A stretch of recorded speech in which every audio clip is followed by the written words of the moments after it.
Welcome to Sociology Vibes, where we simplify challenging ideas into easy to understand insights. Today, our focus is on the explanation of key concepts sociologists use when studying race and ethnicity and social inequalities. Let's start with race and racialization. Race is a social construct, meaning it's a category that society created rather than something based on biology. Scientifically, all humans are 99.9% genetically the same, but society still divides people based on physical traits like skin color, hair type, or facial features. Sociologists view race as ascribed because throughout the history of the United States, race was often constructed by power elites that have access to political, cultural, and economic power and use power to create divisions and inequalities to gain societal advantages, privileges, and wealth for themselves. Sociologist W.E.B. Du Bois was one of the first to argue that race is not biological, but a social idea used to justify inequality. He studied how race affects opportunities, education, and even how people see themselves. Racialization is a process by which people in positions of power and social institutions assign racial meanings to people, groups, or behaviors that were not previously seen as racial. History, culture, and power maintain racialization and changes over time. Historically and in contemporary society, the definition of white or non-white has shifted. For example, Irish and Italian immigrants were once racialized as not white.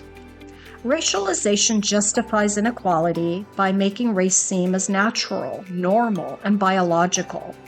Racialization affects people's access to opportunities, resources, and safety. Racialization occurs when social meanings are created and attached to physical traits, cultural practices of entire communities.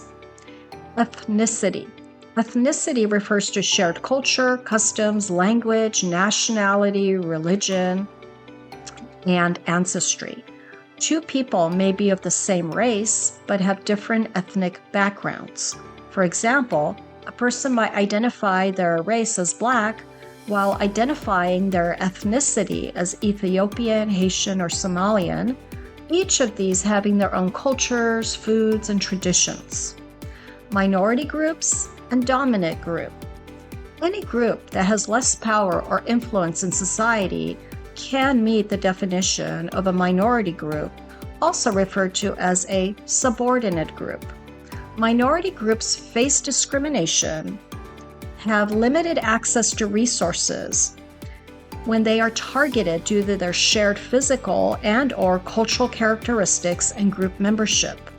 For example, women are a numerical majority in many geographic locations, but they're considered a minority group because they've historically had less power in politics and the workplace. It is important to understand that dominant and minority groups are not defined by their size, but their access to power, privilege, and unfair treatment.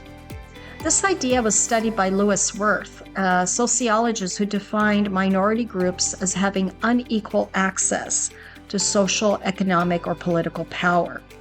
Anthropologists Charles Wagley and Marvin Harris described minority groups as sharing 5 key characteristics. Number 1, people are usually born into the group. It's not something that they can easily choose or leave. Number 2, the group is set apart sometimes by physical traits like skin color, or cultural traits like language, religion, or traditions.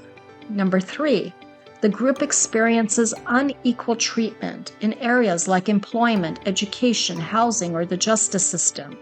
Number 4, members of the group share a sense of belonging and a collective identity due to their shared experiences of discrimination or exclusion.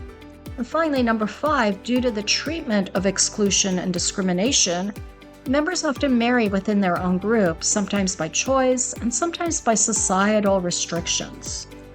In contrast, a dominant group holds power in society in relation to a minority group. The dominant group is systematically advantaged in society, enjoys access to valuable resources, including political and economic power, and consequently, members of the dominant group have privilege, such as white privilege or male privilege. Now let's move on to prejudice and discrimination.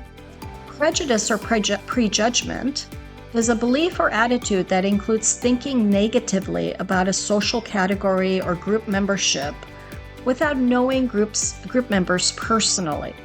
Discrimination, on the other hand, is an action of treating people unfairly because of group membership or social category, such as race or ethnicity. A hiring manager prejudges that people with language accents are illegal immigrants. This is the prejudice. And then routinely fails to hire anyone with an accent. This is the discrimination. Let's move on to racism.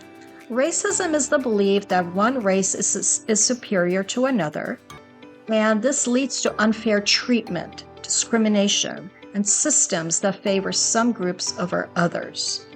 Individual racism is when a person directly discriminates against another person based on race or ethnicity. For example, a landlord refuses to rent to someone because of their skin color. Institutional racism is when systems and policies favor one racial or ethnic group over another. For example, when unequal school funding occurs in predominantly Black or Latino neighborhoods. Sociologist Eduardo Bonilla Silva studied how racism operates in subtle and hidden ways, even when people say they don't see race. Understanding key sociological terms about race and ethnicity helps us become aware of historic and contemporary social inequalities and question assumptions. It helps us see that the unfair treatment of groups of people is institutionalized, and individual biases and prejudicial beliefs are consequences of societal and cultural beliefs and practices. We are also encouraged to reflect on our own positions of privilege or disadvantages. And understanding these terms helps us to see that identity is shaped by society as much as by personal choices. And that makes sociology worth exploring further, don't you think? Thank you for watching. Be sure to comment below with your thoughts, questions, or any topics you'd like us to explore next. Let's keep the conversation going and our community growing. See you in the next Sociology Vibes video.